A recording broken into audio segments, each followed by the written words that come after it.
এই হচ্ছে সেই ডেলিভারি ম্যান যিনি আমাকে ফিঙ্গারপ্রিন্টের রিডার সহ এসেছিলেন আমাকে ডেলিভারি দিতে বাসাতে। আর আমি আগেও সিম নিয়েছি, 14 প্রোটা আমার যখন ছিল, এবার বাসাতে ডেলিভারি নিলাম। আসসালামু আলাইকুম। আশা করি সবাই ভালো আছেন। আজকে আপনাদের সাথে একটা বিষয় নিয়ে আলোচনা করব, সেটা হচ্ছে ই-সিম। তো এই ই-সিম নিয়ে বাংলাদেশের মানুষের অনেক রকমের ডগমা আছে, অনেক ধরনের বলা কথা আছে যে ই-সিম সাপোর্টেড মোবাইলগুলো ভালো না, ই-সিম ভালো নেটওয়ার্ক দিতে পারে না, ই-সিমের নেটওয়ার্কিং অ্যাবিলিটি ভালো না, ই-সিমের কম্বাইন্ড যে ডিভাইসগুলো সেগুলোর কোয়ালিটি ভালো না। এগুলো সম্পূর্ণ মানে এক কথায় বলতে গেলে বোকা কথা ছাড়া আর কিছুই না। কারণ ই সিম আর নর্মাল ফিজিক্যাল সিমগুলোর মধ্যে পার্থক্যটা কি? ই সিম কম্বাইন্ড যে সেটগুলো আছে সেগুলোর ভিতর চিপগুলো থাকে অলরেডি, আর যেগুলো ফিজিক্যাল সিম থাকে সেগুলোতে চিপটা থাকে না, ওই প্লাস্টিকের যেটা দেওয়া হয় ওটার সাথে চিপ থাকে। চিপ সহ এটা ঢুকাইলে তখন ডিভাইস ইনসার্ট করলে তখন সিমটা সাপোর্ট করে। আর এই যেগুলো ই সিম সাপোর্টেড মোবাইল আছে ওগুলোর মধ্যে অলরেডি চিপ আছে, জাস্ট বারকোডটা স্ক্যান করলে আপনি ডিভাইসটা পেয়ে যাচ্ছেন। মানে আপনার ডিভাইসটা অলরেডি, মানে চিপটা তো একটা ডিভাইসই বলা যায়, এটা অলরেডি ওটার ভিতরে আছে। আপনি জাস্ট বারকোড স্ক্যান করে আপনার সিমটাকে রেজিস্টার করে নিতে পারতেছেন আপনার মোবাইলে। তো এটা অনেক ইজি না? আপনার যখন মন চাচ্ছে আপনি চাইলেই স্ক্যান করে আপনার সিম চেঞ্জ করতে পারছেন। আপনার ধরেন 2টা সিম আছে, আপনার কাছে বারকোড স্ক্যানারটা থাকলেই আপনি কিন্তু মানে সিম চেঞ্জ করতে পারছেন। যেমন আমার বিকালে এটা আমাকে বাসায় ডেলিভারি দিয়ে গেল গ্রামীণ থেকে। আমি কিন্তু একবার এটা স্ক্যান করে আমার মোবাইলে রেজিস্টার করেছিলাম। এখন আবার ভিডিও বানানোর জন্য ওটা আমি রিমুভ করে আবার সিমটাকে ইনসার্ট করবো। ইনসার্ট ইন এ সেন্স এটাকে রেজিস্টার করবো থ্রু ওই স্ক্যান করে। এটা তো অনেক ইজি। একটা সিম খুলে লাগানো ফিজিক্যালি, এটা কি অনেক কঠিন একটা কষ্টসাধ্য বিষয় না? আর সেখানে আপনি শুধুমাত্র স্ক্যান করে একটা জিনিস আপনি আপনার ডিভাইসে ব্যবহার করতে পারতেছেন, সেটা কি অনেক ইজি না? তো এইটা বাংলাদেশের মানুষ বুঝতে চায় না। বাংলাদেশে যখন ম্যানুয়াল গাড়ি থেকে অটো গাড়িগুলো আসলো তখন তারা বুঝতে চায়নি, যখন হাইব্রিড গাড়ি আসলো তখনও তারা এটা বুঝতে চায়নি, এখন ধুমায় সবাই কিনতেছে। তো এরকম ই সিম কম্বাইন্ড সেটগুলো নিয়ে সবার অনেক জল্পনা কল্পনা আছে, এগুলো ভালো না, এগুলো নেটওয়ার্ক ভালো না। ভাই, এখানে তো নেটওয়ার্কের কোনো ইস্যুই নেই। আপনার দেখতে হবে আপনার ডিভাইসটাতে 5G ব্যান্ডগুলো আছে কিনা, আপনার দেখতে হবে আপনার ডিভাইসটা যে কোড, মানে এখানে যে এলড্যাক গুলো ব্যবহার করেছে, এলড্যাক কোড গুলো যেগুলো আছে সেগুলো ভালো নেটওয়ার্ক দিতে পারছে কিনা। আর এখানে মেইন ফ্যাক্টরটা হচ্ছে আপনি যে সিমটা ব্যবহার করতেছেন ওই সিম কোম্পানি আপনাকে কেমন নেটওয়ার্ক সাপোর্ট দিতে পারতেছে, কোন এরিয়াতে ভালো দিচ্ছে, কোন এরিয়াতে খারাপ দিচ্ছে। যেমন এখন গ্রামীণ ফোনের কিন্তু LTE সাপোর্ট আছে এবং সব জায়গায় ভালো একটা তারা স্টেবল কানেকশন দিতে পারতেছে টুকটাক, খারাপ না একেবারে। তো এই সিমটা আমি গ্রামীণ থেকে নিয়েছিলাম, ওরা বাসায় এসে দিয়ে গিয়েছে। তো এটার দাম পড়েছে 299 টাকা কনভার্ট করতে। আমার সিমটাকে আমাকে ই সিমে কনভার্ট করে দিয়েছে এবং বাসায় এসে যে দিয়ে গিয়েছে তার জন্য তারা কোনো এক্সট্রা চার্জেস নেয়নি। এটা তাদের সার্ভিসটা আমার ভালো লেগেছে। তো আমরা একটু খুলে দেখি এর ভিতরে কেমন থাকে।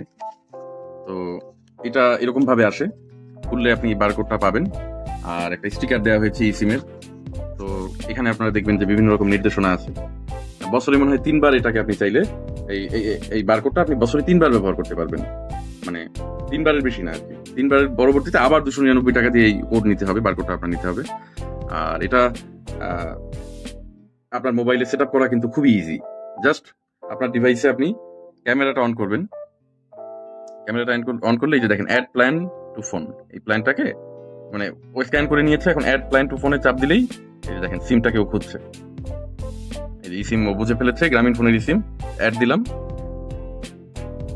জাস্ট ফিউ সেকেন্ডস এর ভিতরেই দেখেন এটা মানে মোবাইলের সাথে সেট আপ হয়ে যাচ্ছে। আর এখানে আপনার একটা ফিজিক্যাল সিম হলে খুলতে হতো, কভার খুলে পিন ইজেক্টর দিয়ে তাকে সিম ট্রেটা বের করে তারপর ঢুকানো কত কঠিন। দেখেন এই যে সিমটা আমার কিন্তু কানেক্ট হয়ে গিয়েছে।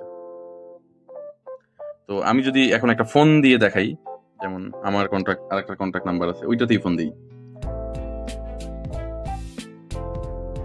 তো আমি নাম্বারটা ঢেকে রাখছি।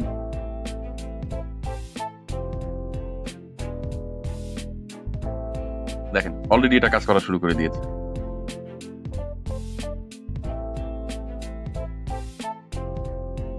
It's quite easy. আপনারা দেখতে পাচ্ছেন যেটা খুবই মানে একটা কষ্টসাধ্য বিষয় না। আর একটা হচ্ছে ওইটা মনে হয় টেলিটক থেকে গিয়েছিল। তো আমরা চেষ্টা করবো এটাকে টেলিটকটাকে অফ করে দেওয়ার। এই যে টেলিটকটা আমি কিন্তু বন্ধ করে দিয়েছি, একদম বন্ধ। এখন আমরা ই সিমটা থেকেই শুধু ফোন দিব।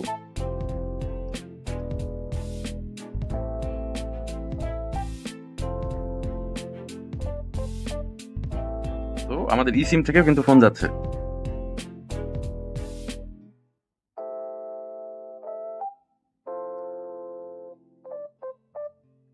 তো দেখেন এটা কত সহজসাধ্য একটা বিষয়, সহজলভ্য একটা বিষয়। তো কেন আপনি ওই ফিজিক্যাল সিমের ডিভাইস নেবেন? আমার তো মনে হয় সম্ভব হলে দুটো ই সিম কম্বাইন্ড এখন ইউএসএ ভেরিয়েন্টের যে আইফোন গুলো এসেছে ওগুলোও নিতে পারেন আপনারা। আপনাদের মানে এই আইফোন নিয়েও দেখলাম অনেকের অনেক রকমের ডগমা। তো ইউএসএ ভেরিয়েন্টে কেন ফিজিক্যাল সিম উঠাই দিল? কারণ ওরা বোঝে আসলে ইউজেবিলিটিটা কেমন হওয়া উচিত, বা ইউজেবিলিটিটা কিভাবে আরো ইজি করা যায়, কনজিউমারদের কত নতুন টেকনোলজি এবং ইউজার ফ্রেন্ডলি জিনিসপত্র দেওয়া যায়। আমরা বাঙালিরাই সবকিছুকে কমপ্লিকেটেড ওয়েতে চিন্তা করি।